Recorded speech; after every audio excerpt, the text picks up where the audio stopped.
Joining us now in our Midtown studio is candidate for Detroit Mayor Mike Duggan. Mike, thanks so much for joining us for MiWeek. We appreciate it. Well, thank you for having me. Let's talk about all the things that the next mayor is going to have to tackle here in the city of Detroit, given the problems with the finances. You're going to have to restructure city government if you win, talking about public safety, and also getting people to come and live in the city of Detroit. Why do you want this job? Well, you know, I was born in this city and I lived here as a boy. I went to high school here and I've worked here every day for the last 32 years. And this is a great city that's fallen on some hard times. There are an awful lot of people who want to pitch in and help, and I felt like maybe with my background in dealing with some financial problems, maybe I could be helpful. So I got into the race. Well, I know you said you grew up here in the city of Detroit, but you've only lived back in the city for the last year and a half. How does that qualify you to be mayor over someone who has lived here in the city for their entire life?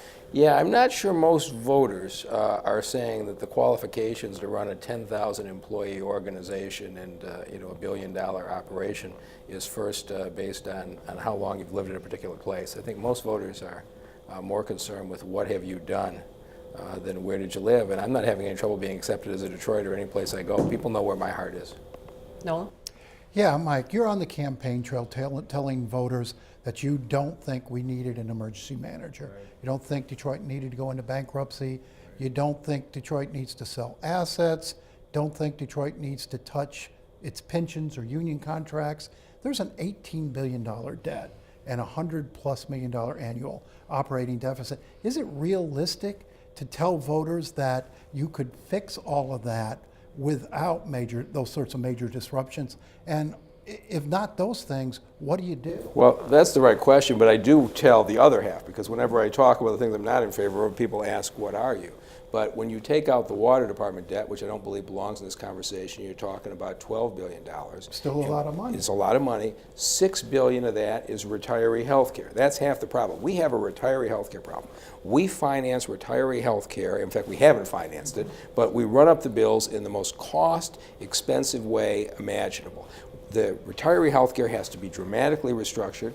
I think Kevyn Orr is on the right general direction with the use of the exchanges, but I believe we should be doing what GM and Ford and Chrysler did with UAW, and sitting down and striking it together. But I think we have to dramatically bring down that retiree health care bill.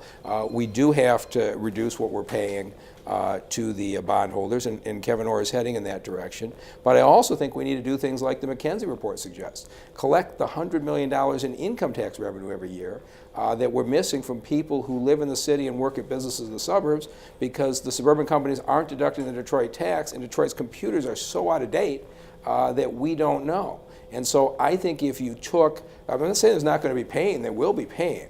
I just think you can get there without having to sell the art, without having to cancel the pensions, which are, for the vast majority of cases, a very small amount of money. So you don't think we've reached that point where it's too late to manage our way out of this crisis? If the judge were to find that we're not eligible for bankruptcy, again, I just know my own experience. I came into DMC where we were down to 15 days cash on hand and the bankruptcy lawyers had been hired, but I was able to bring the parties in and say, look, you got two choices. We can make a deal here, or we can go to bankruptcy where you're likely to get 9 cents on the dollar, and I was able to negotiate deals without having to do it. I would have liked the opportunity to try that in the city of Detroit. You have a rather outsized view of this job and have said that you're not in favor of authorities that run departments, things being outsourced and stuff like that. But certainly we've seen in the last 20 years capital shift away from government in a significant way. People shift away from government in a significant way. And you see cities all over the country trying partnerships and outsourcing and authorities to manage services. Why do you think Detroit is different? Yeah, I'm not against all authorities. When I was at Wayne County, I chaired the Wayne County Stadium Authority that built Ford Field and Comerica Park. I think authorities have a role, but there has been an attitude really under the Bing administration with the governor's support where you took the health department and put it in a private agency. And I don't believe the health services have improved at all. You took the job training services and put them in a private agency, and essentially it seemed to me that Mayor Bing was saying, this is too complicated for me to handle, let's lay it off on somebody else. But the outcomes with those job training services did get better. In some cases they did, in some cases they didn't. On the health side, I don't think you can make a case that they got better, but you're making the point that in some cases an authority could make sense. It looks to me like we've been heading in the direction of wholesale fragmenting county government on the belief that the current administration can't run it. Well, strong management can run things well, and I think we ought to be making decisions for the long run saying, okay, what belongs in an authority and what belongs in the city administration, not given the lack of management now, how much stuff can we spin off? And I feel like that's the direction we've gone. I want to talk about management a little bit. If you become mayor in January, you're going to have to work with Kevyn Orr, even though you said you don't believe an emergency manager should be in the city of Detroit and that you would talk to the governor about putting a plan in place so you can actually take over that organization. But I think people are waiting to see how are you going to work with him if indeed the governor says, no, Mike, you're going to be the mayor and we've got an emergency manager. Well, I'm interested to see that too. But however it is, I'm going to deal with him professionally. And so I don't see engaging in a bunch of protests and some of the other things.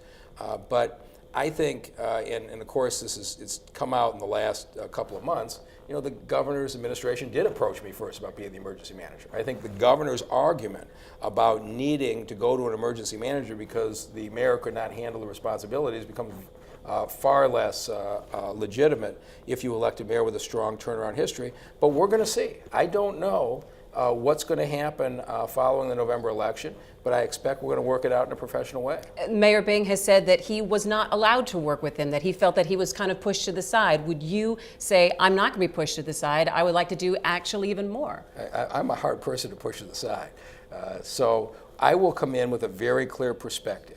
And I think is critical that I be allowed to bring in a cabinet. There are a whole lot of extremely qualified people in this town that But are isn't willing that to going come to with set me. up a tremendous amount of conflict? Because Kevyn Orr has a cabinet. He's got people running things. Do you really expect on January 1st that Kevyn Orr is going to dismiss those people, or that the governor, you said at the Economic Club, you would take your plan to the governor and say, look, send Kevyn Orr back to Washington, put me in charge. Is that realistic, Mike? And are you setting up for a confrontational environment in City Hall? The people of this city are voting for me because they believe I can get the services turned around. And I certainly feel like I have an obligation to do that, and I expect to do that. Now, when you say dismiss people, you've got a whole bunch of short-term consultants running around doing things today, and I don't think doing them particularly effectively. Now, do I want to dismiss Chief Craig? No, I think he's doing a good job, and I think he deserves every chance to succeed. On the other hand, you look at a planning operation, which is essentially leaderless right now. You have no CFO in the city right now. You've got a number of departments, the bus department, they're contracting out, they're not contracting out. I don't believe you have a true cabinet, and I don't believe you can recruit a true cabinet for a guy who's going to be around 8 or 9 more months. I think the next mayor is the one that can recruit that cabinet. Have you spoken to the governor? Has he I have given you not. any assurances? I have not. Absolutely not. I'm hoping that we can deal with it professionally. I've had a professional relationship with the governor in the past. You know, I had, I think, an effect on the Medicaid expansion and the conversations I had with him on that. Sometimes he goes along with me, sometimes he doesn't, but I expect to have a professional and respectful relationship. What about that relationship with the state? Your opponent says you're friends with the governor and in cahoots for the emergency management and all these other things. You deny that kind of relationship, but what would the relationship be, do you think, between a Duggan administration and a Snyder administration? How would it be different? I think it's going to be very professional and very respectful. And if you look, I had that relationship with DMC. DMC is heavily dependent on state funding, given the fact that 40% of our patients are on Medicaid. And I dealt with the governor and I dealt with his administration on a number of issues, and we were treated fairly. But I sat down with the governor and I laid spreadsheets in front of him, and I showed him, for example, that not just DMC, but Henry Ford and St. John's were doing an outstanding job of delivering care for the uninsured, and money should not be moved to out-of-state areas, and we convinced him on the merits. And so my relationship with the governor is professional. It's respectful. As you know from the emails that you saw, I lobbied him against appointing the emergency manager. His team listened to me politely, and then they ignored me. But in other cases, particularly a Medicaid expansion, they've listened to me and been effective. But at the DMC, you weren't a Democratic politician with political ambitions. You are now running for mayor, and a lot of people thinking, well, what is this a stepping stone? Is this a stepping stone to the governor's office? It would have been a whole lot easier to run directly for governor than do the 241 House parties. Mayor of Detroit is the last political office I will ever hold. This is what I want to do, and I want to lay my mark in turning the city around, and I'm going to govern as a mayor of Detroit, representing the 700,000 people here first, and I'm going to build relationships with both Republicans and Democrats in Lansing, not just the governor. I've got strong relationships with a lot of Republicans in the legislature, and I'll maintain those as well. I want to talk a little bit about some of your plans if you are elected. We've talked a lot about getting businesses to come to the city of Detroit and to move their businesses downtown. What about getting people to live back in the city of Detroit? What is your plan in trying to attract people and trying to attract that middle-class tax base back into Detroit? Well, we got a whole lot of people moving into Midtown and downtown and the riverfront today. Our problem is they're moving out of the neighborhoods a lot faster than they're moving into the central city. And so the key is going to be to stop the population decline in the neighborhoods. And if you go on my webpage, DugganForDetroit.com, my whole campaign has been about every neighborhood has a future, how we take the abandoned houses when they're first abandoned, we move families in. This demolition strategy that we are still on is senseless. We're knocking down beautiful, solid brick buildings without giving any thought to reusing them. But it also means the police have to show up on a timely basis. It means we need to crack down on the people who are dumping trash in neighborhoods. And I've got, I think, a very detailed plan, which I've been holding forums where I do an hour PowerPoint showing what that plan is, and I'm confident it will slow the exodus from the neighborhood. Are you satisfied with public safety right now and the direction it's heading in? Well, the direction, I think it's heading in the right direction, it's more slowly than it needs to. But I think Chief Craig has turned it in the right direction. I'm a pretty impatient person. I don't think we've cut the police response time nearly as quickly as we need to. I think our response to the bus drivers was much too slow.